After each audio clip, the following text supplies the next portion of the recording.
Hi, everybody. Welcome back to Foreign Currencies with Scott. So today is Sunday, December 28th. We're almost to the end of the year, just a few trading days left until that happens. And it will be the mark of the first 6 months of our year-long $1,000 challenge.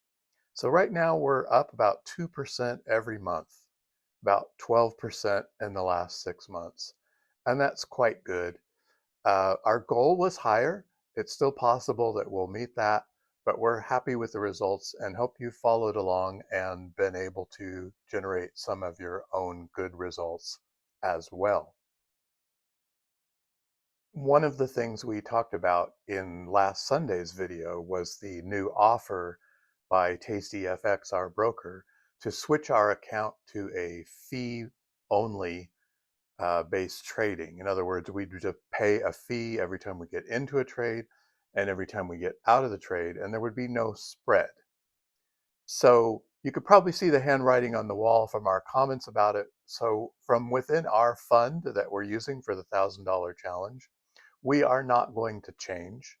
We're not going to do this fee or commission base. We're going to stick with the spread. The primary reason, well, there's two, I guess, reasons why we're sticking with it. One is because the level at which we're trading, the principal that we have, it's pretty small. $2,000 is a starting amount. And we would need to move something in our formula for making money to be able to continue to be profitable at the rate at which we need to be profitable, winning a trade and losing a trade each time, going 1-1 or having as many wins as we have losses. So we've decided to stick with the spread-based charges. So having said that, if you are trading with a larger amount or you are trading using wider numbers of pips for your losses and wins, it might be something to consider. In fact, you might even consider opening a second account with the broker and trying your hand with the commission or fee-based account as your second account and the spread only still as the first account that you'd opened. But for now, suffice it to say, this fund and this channel is going to stick with the spread basis. It's just all set up for everything that we're doing, so we're going to stick with it. Now, one last thing before we go, I had been warning about watching the spread during the holidays as they can tend to go up because volumes are down. So far, I have not seen that. And in fact, here on Sunday evening, the 28th, the markets open mid-afternoon here in East Coast time. The Asian markets have opened already. And even though we're not even in the London or New York market, the spread is currently just 1 pip. So it's actually quite good.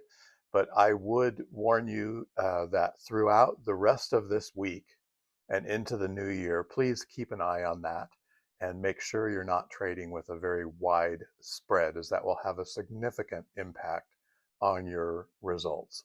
By next week, we should be fine, starting on, what will that be, January 5th.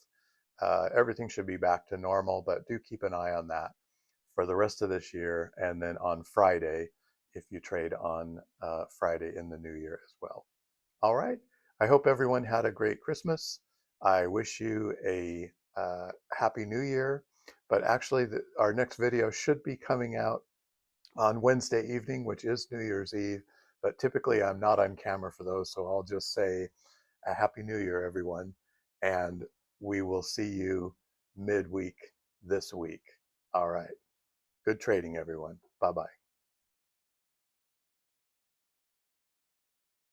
All right, so for the remaining 2 days of the market week on Christmas week, I do have to issue a retraction. I had said that the market would remain open on Christmas Day, and you're going to see something here in the chart that shows that wasn't true, and so the market was not open on Christmas Day. So what we can see here at the bottom is Wednesday, December 24th. You'll see it go right up to the New York close there. And then what do we have but a blank chart, look at all that time, and then what we'll see is on Christmas Day in the late afternoon here, Eastern time in the US, we get the market starting up again because it's December 26th in the Asian markets. And so we did skip a day, so there was nothing to do there for that day. I am going to go out on a different limb and say that is the single day of the entire year in any calendar year that you will see that 24-hour gap. That's the only holiday. So, of course, we get a gap every Saturday and Sunday, but the chart does not show Saturday and Sunday, so it picks up right where it left off on Friday afternoons. But here we have this gap. So this will be a once a year occasion on December 25th. So what we'll see coming into the 26th is that the market did go down and just touch that 30 pip below line and then come back up.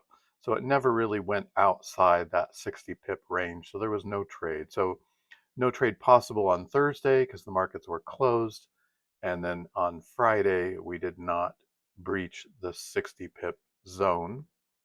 So we will have a new trade to set up for Sunday night going into Monday.